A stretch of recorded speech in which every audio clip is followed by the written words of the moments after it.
মৃত্যুর যন্ত্রণা কত কঠিন, সইতে আমি পারিব না। কবরের যন্ত্রণা কত কঠিন, সইতে আমি পারিব না। ও দয়াবান হে রহিম, চাই যে তোমার করুণা।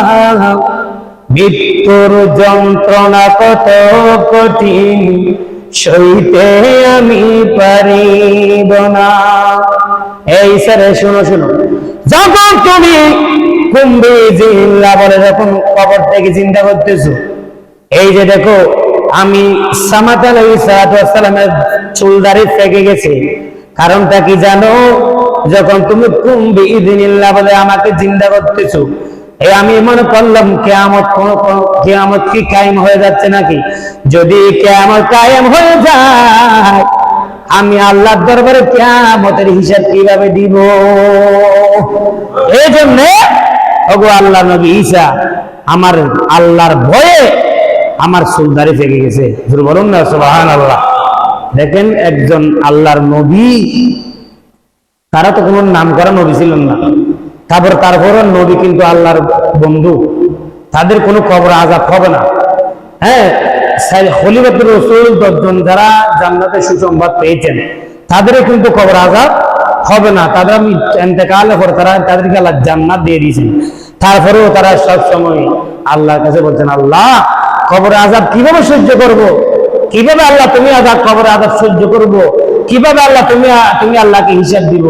আল্লাহ তুমি আমাদেরকে পরকালের হিসাব থেকে আল্লাহ তুমি আমাদেরকে হেফাজত করো। গুরু বলুন না সুবহানাল্লাহ। সালাতুন ইয়া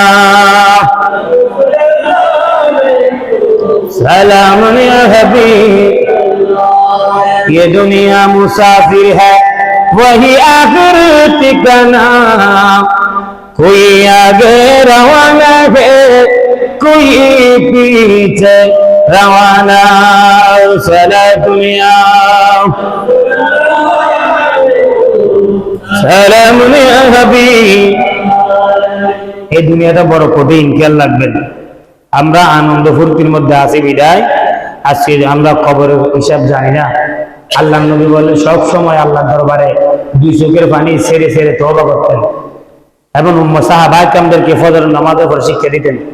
আল্লাহুম্মা ইন্নী আউযু বিকা মিন আযাবিল কবর ওয়া ফিতনাতিল কবর ওয়া শিদ্দাতিল কবর ওয়া যুলমাতিল কবর। আল্লাহ রে, তুমি কবরের আযাব থেকে আল্লাহ তুমি আমাদেরকে হেফাজত করো।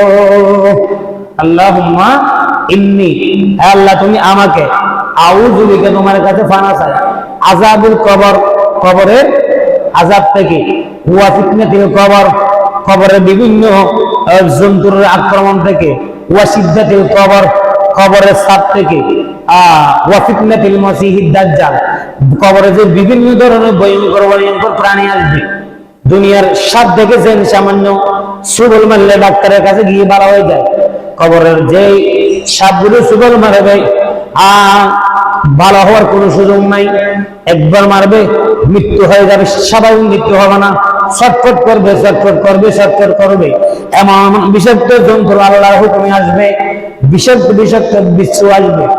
দুনিয়ার বিচ্ছু সামান্য কামড় দিলে ফুলে যায়, ওষুধ দিলে ভালো হয়ে যায়, কিন্তু কবরের বিচ্ছুগুলো এমন ভাবে সুবল মারবে, এই যন্ত্রণা করতে ছটফট করতে মারা যাবে, আবার আল্লাহর হুকুমে ভালো হবে। তো দুরূপ প্রত্যেকটা মানুষের আযাব এমন ভাবে হবে, এক এক শিক্ষার মারবে, ফাঁসের কবরের মুর্দা পর্যন্ত বয়ে কান্না করবে। তাহলে কত বড় আযাব হবে একটু চিন্তা করে দেখুন।